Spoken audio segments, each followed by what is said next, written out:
Dun, dun, dun, dun, dun, dun, Hi, I'm Aaron Moore, and welcome to an interview on Aaron Moore. It's true. We're hoping to get a little more Aaron Moore. Yeah. So Why not? Why not?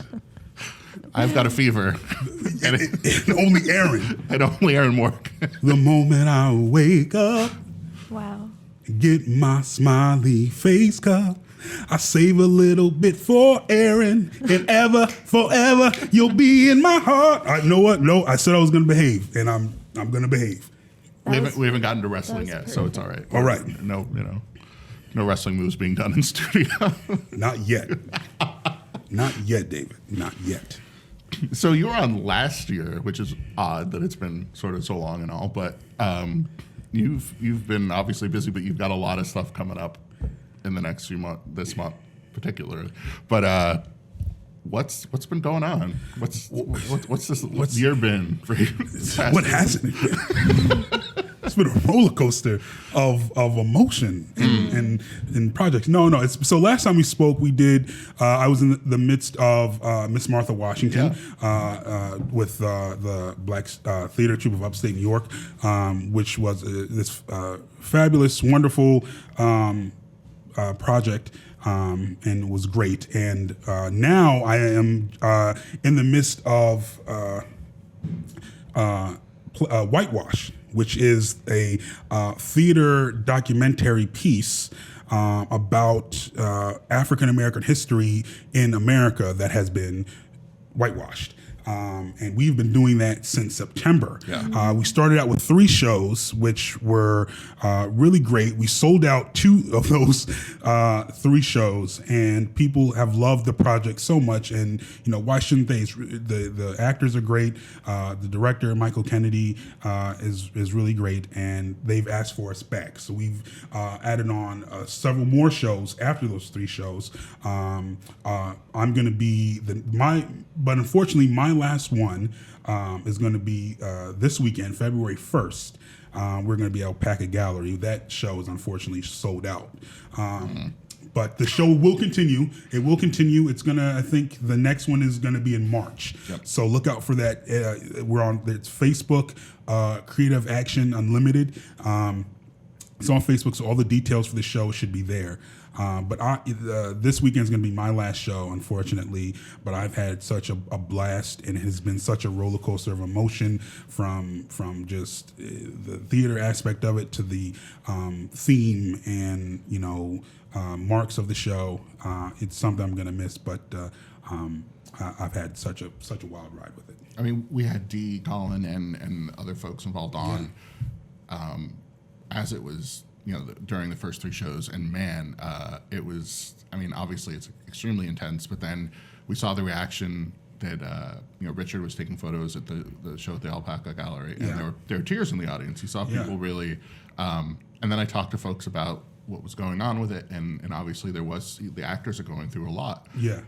And so, do you sign on for more? Like, it was obviously some folks were like, I don't know how long I can do this because it does seem so intense and it is such an emotional load.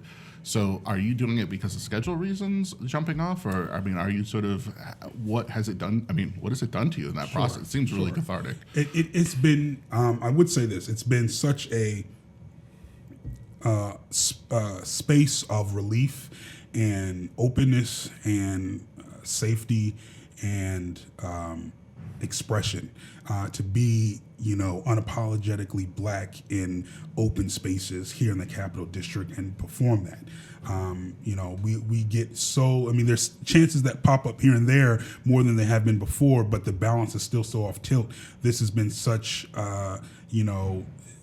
great experience to fully be in that and express the hurt and the pain and the joy and the love and the laughter of blackness, of being Black. So it's been, like I said, such a wild ride. So many emotions have gone into this. We talk about slavery and the impact of it. We talk about rape and the impact of it over the years. We talk about being silenced. And I definitely have felt such, like I said, a roller coaster of emotion from it. I would say the reason that I'm sort of taking a stand back from it, there's a couple. One being, I felt that I got it out, and I'm so grateful for that. And it's such a gift that I'm like, oh, I've got it out. I finally have taken that deep breath, or I finally exhaled, rather. The second being was I was talking to another black actor in the community, and we were just talking about all the stuff we were doing. And I said, well, I'm in the middle of Whitewash, was going great. Like, we're selling out shows left and right, and so many people are talking about it. And, they're loving it. It's so great. I'm like, well, what are you doing? And we were talking. He was like, well, I'm not really doing anything. There's really nothing out there that I want to do, or there's really nothing out there that they're looking for, someone like me. So I'm kind of just, waiting. And it got me thinking that, especially the last time I was here, I was talking about how there aren't roles for, black actors out there, especially in the area, not a lot. And here's this great role that's looks like it's going to keep continuing. And I've gotten what I've needed out of it. And I felt that maybe it was time for somebody else to have that opportunity, for somebody else to get that gift that I got when I first came upon this venture. And I thought that was really important, that I put my money where my mouth is.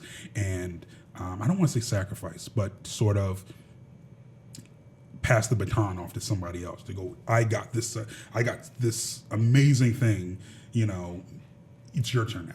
So I felt that was really important. I mean, that's brave. It seems pretty.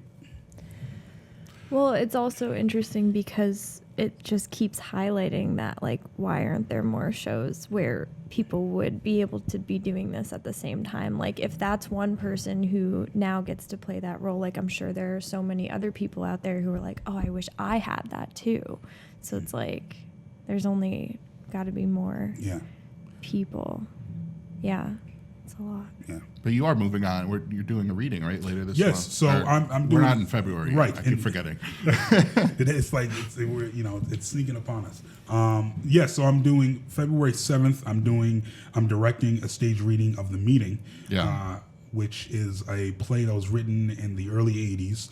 And it's about a conversation, one night conversation between Martin Luther King and Malcolm X. So obviously, right then and there, two powerhouses, and they talk about their different views on the civil rights movement and just life in general, and fear and anger and violence and hurt and love and so many things that happen in this one hotel room that they have this conversation. So that's going to be February 7th at 6:30 at the Armory at Sage College on Albany campus. So I'm directing that, and that's with a partnership with Sage and the Black Theater Troupe of Upstate New York. Yeah, I talked to Remy about it a little bit. Yes.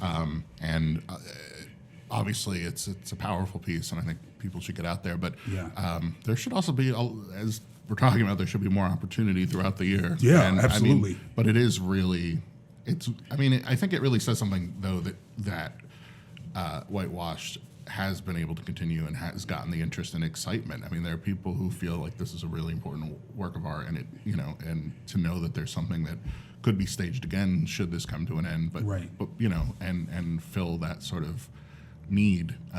It's powerful. I mean, just looking at the photos and knowing talking to people who've gone, and it seems like it's not your typical. No, it's. Luckily, people are looking at Whitewash outside of Black History Month. Yeah. And we are coming up on that good old time of just like packing Black everything history, in and then being done with it, and just sort of like, well, hey, we did it, relax, we did it. So I mean, that's when we shine. That's when I was talking to a whole bunch of Black performers in the area, and we're like, that's when like our busiest month. Get all the phone's going off the hook. Hey, we need a Martin Luther King. You think you can, phone going off the hook? And that's when we're wanted. And then right when it's like the end of February, it's like March 1st. It's like, yeah, you had a month. See you next year. You had a month. Hey, don't be selfish. Don't be selfish. Listen, make room for the rest of us. Exactly. Already. It's like we all need to work too. Okay. And I was telling another former friend of mine. I was like, I charge double in Black History Month. Like you need me to be Frederick Douglass? That's going to be double my price. You need me to read Martin Luther King's speech? That's going to be double that price. And people thought I was joking. I've contacted a couple people and I said, well, that's double my price. And they're like, oh, well, yeah. It's like, if you're only going to hit me up during this time, then this is what you get. Is there a way? Are there any? I mean, it seems like just knowing more about whitewash and what went into it, and having everyone sit there and really pour their, do research and pour themselves into it. That it's not obviously something that's just going to be replicated like that. Right. But are there any lessons that are like about what an audience wants, or like how you can get people to show up for it? Or, I mean, obviously Michael Kennedy is giving, sort of creating that space, but is there a takeaway about how that space can be created more, or how? Well, what she did was really, really important. Was she had this idea that she wanted to present, but she didn't. Looking for the right word. She didn't take the lead on it. Like she directed it, of course, and she took that role in directing it, but she didn't take the lead, and she still doesn't. As much success as it's gotten now, she still doesn't take the lead. This is, we from the first meeting all the way to this up and coming performance, it's been an actor's play, especially a Black actor's play. It's been what do we want to go into it? What do we want to express in the show? What do we want the audience to take back from the show? Like, what are our goals from start to finish, from the opening all the way to the curtain call, and then to even on to the talk back? What do we want to leave our audience with? So I think what really stood out for Whitewashed was it's an actors driven show. And I think that's really important. And it tells stories, and it doesn't tell white controlled stories. It's like, well, I think people want to see this aspect of Black people, or I think people want to, there's no white splaining. Shouts out to Decons. I told her I would take that and I would give her credit. So she can. But there's no white splaining this story. Yeah. And that's really important. It's really heartfelt, and people can see, like, people can feel. Audience that watch this show, Black or white, particularly Black, can see that and kind of go, oh my God, I do that, or I say that, or I see this, or I've been part of that, or that's how I feel, and that's how I felt, and that really shows, throughout anything that's sort of geared towards Black audiences, but it's provided and it's created by Black people, so that it shows, and I think that the work speaks for itself. We were talking, obviously, earlier about Katie's recent article on Toni Morrison's Dreaming Emmett and the staging in 1986. And I know you had mentioned on Facebook that your aunt had seen it. Yeah, she saw that, and it's so interesting, the things that you hear and you don't really pay attention to, you put in the back of your mind. My aunt Wanda was a performer, and she studied theater out in Buffalo, and she performed out in Buffalo, and she was so many things, which I am continuously learning. She was a lounge singer. She was a makeup artist, a costume designer, an actress, a director, a writer. She was so many things. And when she came to Albany, she was she had brought that same love for theater. And we were talking. This was years ago. We were talking about all the things that. We had a conversation about how all like the theater things that were happening in Albany, and she was telling me the story how she went to go see this play by this up and coming author in Albany, and it was really great, and it was about Emmett Till, and I was kind of half listening to it when she told me. I was like, oh, that's great, yes. And she was like, this was really great. They used masks and they sung and they did all sorts of these things, and I would that's what I love, and that's what they should have here in Albany. And I was like, oh, okay, yeah, that's great. And then I was like, just so happened going through Facebook, and come to present time, I was going through Facebook, and I saw this article about this play on Emmett Till here in Albany, and I went, and I heard it was like lost. I was like, wait a second, this is it. This is the place she was talking about. I remember I wrote I can't. Like, as soon as I saw it, I clicked on it. Like, I went online. I needed to read this article, and I saw it, and I think I wrote on a comment. I was like, "Hey, I don't see it. Where is it?" You're like, "Tomorrow. It's coming up tomorrow." I was like, "All right." And as soon as I saw it, right, yeah. And then I saw it. Just read it, and I just, I thought it was so beautifully written and really detailed, and it wasn't just facts, but it was opinion about the effect that this show had on the environment, and I just connected to it, and I said, "Wow, this was." Mom was sitting there when I saw Toni Morrison play. This is crazy. So it kind of resonated with me and connected with me on that level. But sorry, did you? I mean, the idea that obviously we're talking about issues with white control and the lack of roles for Black people today, which. I'm sorry. I'm going to attempt math. What, 40, almost 40 years ago, right? Yeah. Which is ridiculous. Anyway, or less, a little less. But anyway, obviously it was worse. And to think about, when I was reading the story, and even when we first heard about it, was imagining what it was like for this author who clearly was celebrated. People knew she was super talented, but was coming from a much different world. I mean, she'd been here, but she, studied at Howard. Right. She was obviously much more forward-thinking than a lot of people in Albany because of the way she studied. And she's a Black woman who understood white and Black power dynamics and institutional racism and all that stuff. And to think about what she might have gone through here trying to stage it was just, my head was swimming with sort of like, what are we going to find out? And what are the attitudes that are going to be attached to this? And in some ways, the things that Katie heard were, I expected them, but I also was hoping they wouldn't be there. There's this thing that Black folks do, and we talk about. I like to call it the big deep breath, and it's always, and it happens when we hear a story that's centered around Black people, and it's just and you hold it to find out what happened. It's like, two young Black boys are arrested by police, or a person, a Black person working in an all-white environment, and we take the breath and we always wait. And with a story like that, and you always go, and you take that deep breath because you want it to succeed. You want her to succeed. It's Toni Morrison. But unfortunately, what the reality is. What the reality is now, and then go back all those years, has to be 10 times worse back then. So you kind of, wow, she did this play. What did she have to go through when she was doing this play?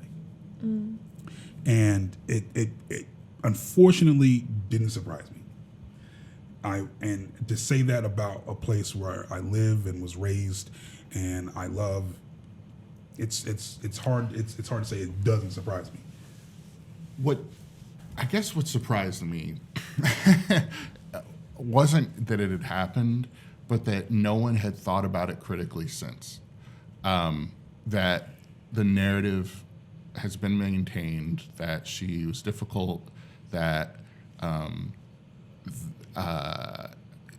she just was so demanding. She was inexperienced. Yeah, inexperience was that one. That was surprising because it seems, and that's what the professor who spoke to me sort of about her legacy at Howard and her career, is that most people who know her work and have studied her as a writer, as a person in the arts, know that she was super involved in theater in her youth, and even when she went back to teach there, and was writing for theater, was participating on stage in a bunch of different roles, and just for, I guess maybe it could get lost in but then she became this author and won all these great prizes, so that becomes part of her story. But it just, I guess, for people to keep telling me she had no idea what she was doing, she's a fish out of water,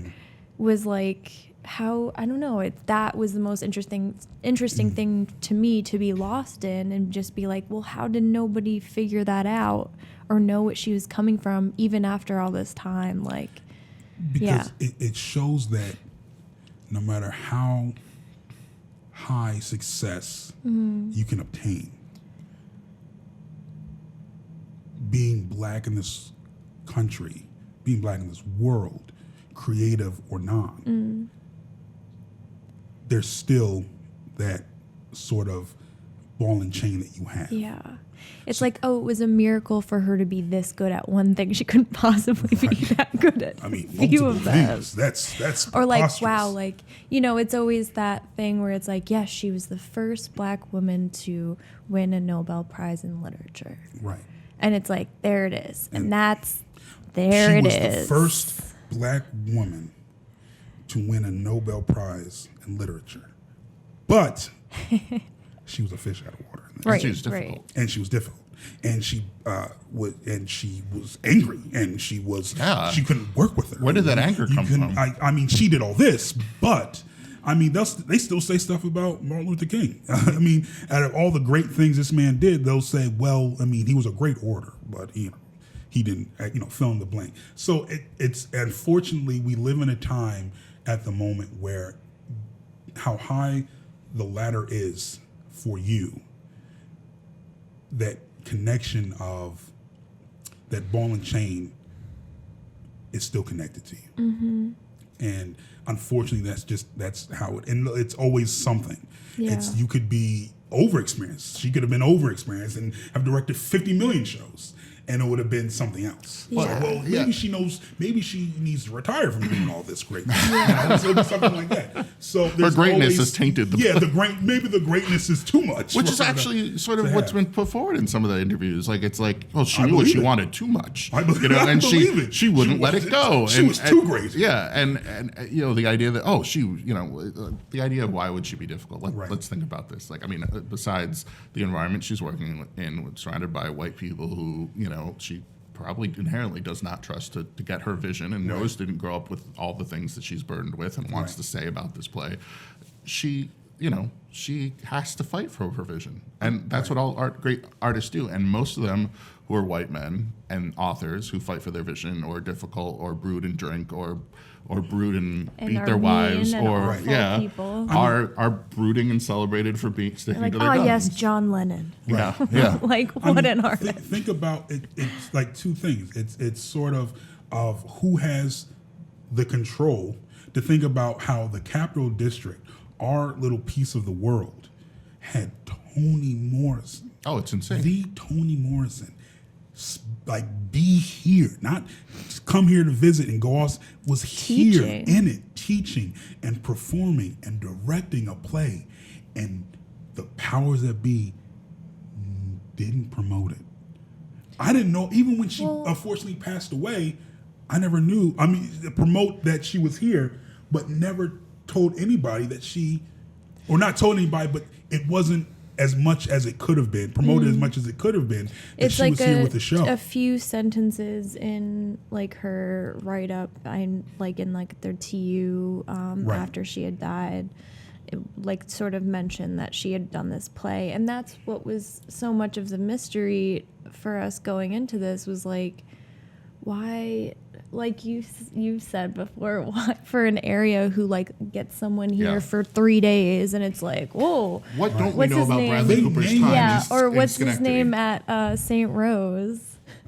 The guy who does the Jimmy Fallon. Oh, Jimmy right? Fallon. Jimmy Fallon went to Excuse me. Jimmy Fallon was an intern at Metroland and a secretary for a while. We know everything and about that. the Jonas We know Brothers. everything. Jonas Brothers got a street. I'm like, a street after the Jonas or like, Brothers. oh, Aquafina went to fucking. What's- It's- what's- New Albany, Yeah, I know like- Aquafina. I work with Yeah, Aquafina. I mean, And then it turns out I did know Aquafina. I'm embarrassed. I did work with her. And I'm embarrassed now But it's because like- everyone's like, I work with her. Sorry. It's like these people are here. What she called you out. So I really want to thank David. Oh, it was. At Don't the worry. Collaborative. I was based up here, and she. I only saw her a few times because it was down in the city. I commuted, so that's why I didn't know. It's not because I was. No, it's all good. But I mean, it's really, it shows you who has the power still to do and say what they want to say about whomever. And who matters Exactly. to this And who area. matters. I couldn't believe it. I thought it was a joke. I thought it was like from the Onion or something. It was like, yo, Albany, New York, named a street after the Jonas Brothers today. He's It's like, this oh is a yeah, joke. my Look at daughters this. are pretty into them. And it's like, what? This has got to be funny. I mean, from what I understand, the booking agents tried it like at a lot of cities, and Albany was the only one that Yeah, did. of course That's- we were. Oh, Albany. Well, that's the thing. It's like we're so desperate for clout. Right. And then God. we had it. It's like, well, hold on. We Yeah. certain clout. Yeah. Well, because she intimidated and upstaged people who had the power, and There so it is. then the story is, it's. But And I think maybe too, she just decided not to continue with it. So Yeah. it's like, Yeah. hey, we yeah, had this unfortunately. we had this play, but she actually ended up destroying everything and hated it. So Right. we can't. It's like they don't want to claim that because Right. it doesn't feel like a success to them, even though it's like. But it was attempted and tried, and Right. And it shows you how scary the world is, because that's just a micro experience, a mini micro experience in the macro history of Black people in the state attempting art. and in this country, and only in art, Yeah. just art alone. Yeah. Right. And to see how much it was just sort of covered up and washed away and Yeah. forcefully forgotten about, and of this great woman that did so many great things, and still it wasn't enough. Yeah. It just wasn't enough for all of it to be heard. And it just goes to show you, like, what else Yeah. this sort of ocean depth size history that just is purposely washed away, and we'll pick this and pick that. We like this, we don't like that. I want this sounds good. We'll retell from the things that we picked. And it's a scary thought of what's really happened and what's really out there from people, and what we only Yeah. get back. And another big part of it was like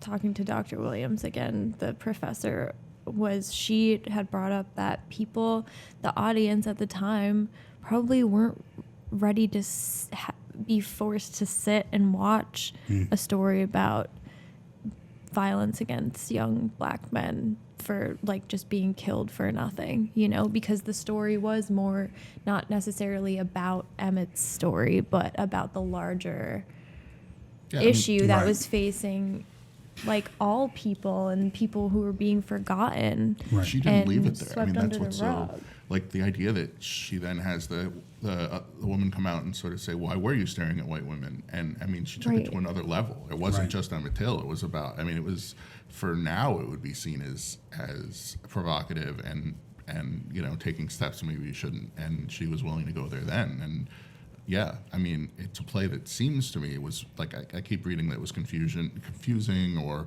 painful or whatever, and it feels like modern performance art, in that, Yeah. like, you're supposed to feel awkward and pained Yeah. because it's the worst It's thing not in the being world. served Right. to you I on a mean, silver platter. yeah. It's just Right. like, Yeah, how I want and choose it to be served to me, and if I need to be in control of that. And if I'm not in control of it, then it's not professional, or it doesn't matter. It doesn't matter, and it's such a strange viewpoint, but unfortunately holds much sway in the world we live in today.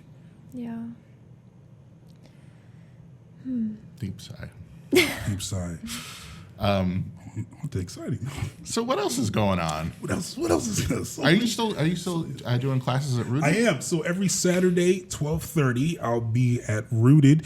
That's really been going good. I've been having a lot of fun and just meeting new people, working with new people, and sort of, seeing them work out stuff that they're going through, and seeing them sort of get those aha moments. I had a couple classes ago, I had this one young lady was in the class, and she was kind of working out this sort of situation, and she kind of found this whole new viewpoint to look at it after she took the class, and it was such this emotional sort of experience that we've had together, and being there, are little gifts, not little, but are gifts that I get every time that I'm a part of that class. So it's been such a great experience being down there at Rooted. Rooted has been such a godsend to the area, and I'm so happy to be, just even if it's a small part, just to be part of that. But I'm still there every Saturday, 12:30 p.m. At Rooted Therapeutic Theater. And so the meeting's coming up. Do you have plans for the rest of the year? Are you working on anything? Several things. Let's see. So the meeting's coming up. Yep. So we're doing that. February 21st, I'm going to be premiering a stage reading, a one-night-only stage reading of my play that I wrote called When the Sun Rises and the Walls Come Down. So that's going to be at Youth FX February 21st at 7 p.m.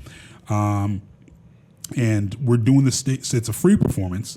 We're looking at just a $10 donation if you can, and all the proceeds from those donations go to the full production in summer. So full-on production is going to happen towards the end of summer. So I'm really excited about both parts of this project. But yeah, I wrote that myself. I finally kind of sat and took the plunge to finish writing that. And it went through several edits and several 3 a.m. or 4 a.m. Sort of aha moments. But I'm really proud about how that's happened. We have a great cast. I'm really excited for this cast. We have Jamel Mosley is going to be in a starring role in it. Very cool. Yep. Khalil Hamilton is also in a starring role. Meg Afonso, Jermaine Wells, Tom Templeton, Jonathan Lahas as well. And Ashley Whiteside, who's also a instructor at Rooted, she's going to be in the show as well too. So I'm really excited for this project. I mean, I know there's been talk about, and obviously effort to do more between Rooted and Youth FX, and those are two great programs in Albany's South End, and it's nice that can work and serve people as well as create things. But can you tell us a little bit about the play? Sure. So the little summary of the play is about Sean, who is this teenage boy who lost his older brother Malik, and it's the night before his funeral, Malik's funeral, and he's trying to write this eulogy, this speech about his older brother. But they really had a disconnect while he was alive. They didn't really click. Malik was this extrovert person who was always out and about, and everybody loved him. And Sean was this sort of introverted person and was very kind of closed in and drawn in and whatnot. So he doesn't know what to write about his brother. So as he's writing the speech, his brother Malik comes back as a ghost, and to Sean's sort of disbelief at first, and they sort of ensue this conversation about life and love and music and art and their opinions on different things and death and what that means to die and also how to let go. So that's a little bit, it went through different phases. It was quite interesting. So I had this idea a couple years ago, and the first idea I had for it was going to be like this anonymous group, this like Black people anonymous group where like, this circle of Black people talk about their life, about, being Black in the world and it's sort of safe space. But I was like, no, I don't want to be that on the nose about it. So it sort of changed to more, I wanted to have a more supernatural effect to it. So it changed to like this nightclub. And it was like this nightclub where before, like, every time a Black person dies, this is how they before they go off to wherever they're going, like they say like the one thing they always wanted to say, or they do the one thing that they always wanted to do in this space. I was like, still too on the nose. So for a while, I didn't know really how I wanted to tackle it. And then I had this idea of make it more of just a conversation where it's the Black culture of of it isn't so much on the nose or on the head, but it's through just the conversation. And once I had that idea, I took off with it, and I've been writing like a madman. But I think somebody was speaking to me, because it wasn't a point where I was like, I can't. It was constantly just, I mean, I've made mistakes and took things out and stuff like that, but I definitely saw beginning, middle, and end of this show clear and present. So I knew somebody was, up above was talking to me and telling me that this needed to get told. I got the idea of the show, even through its original forms, was that one summer, I believe it was 2016, when like all those black people were dying, like crazy, back to back, through police violence, and it was like a weird, like it happens a lot, but this one summer it was like every week or 2 weeks it was like back to back, and people were like, hey, what do you want us to do? And they interviewed a woman that saw what happened to this one incident, and I'm gonna paraphrase like crazy, and she said something along the lines of like damn, you can't like live gracefully. If you black, you can't live gracefully, and looks like you can't even die gracefully either. And I think it's like the body was left out. I know it wasn't Michael Brown, but it was similar sort of situation where like they just kind of like left the body and wouldn't let nobody near it or something like that. And it stuck out. And like I heard it, and it kind of stayed with me. And I was, I gotta put this down somewhere. I gotta change this to something. So I wanted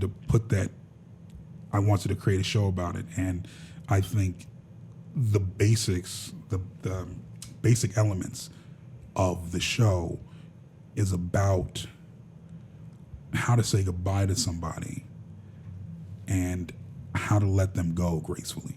If it's like, if I can give you a quick elevator pitch about it. And I think that really is something I wanted to be shown in this. Yeah. So. Oh, it sounds beautiful. Yeah. Well, thank you so much for coming on, and I'm sure we'll have more pretty soon about your work as well. So, right. Oh, I'm also I forgot. I'm also so I just got into. I'm in Curtain Call's production of An Act of God, directed by Patrick White, as well. So it's going to premiere, I believe, end of March, beginning of April. Yep. So look out for that as well. And then we're directing the full production of the meeting, from the stage production that's going to happen this next month to the full production in the beginning of June. Okay. Too as well. So look out. But I have my acting page, Acting with Aaron, is up on Facebook and Instagram. So I always keep that updated with schedules of things, so performances and things like that. So I always keep that up. But that's great. Well, thank you guys so much for being a part of the interview. Thank you. I really appreciate it. They don't. I don't get a lot of times to talk about myself, but you guys Thank let you me for do it having with us. grace. So thank you. So this has been the Collaborative. I've been Aaron Moore. I'm sorry. I'm not behaving. and I'm sorry. I think that's the perfect way out, right? Yeah. I mean, Right. come on. You said it, not me. Thank you. No, thank you guys. Thank you so much. I appreciate it.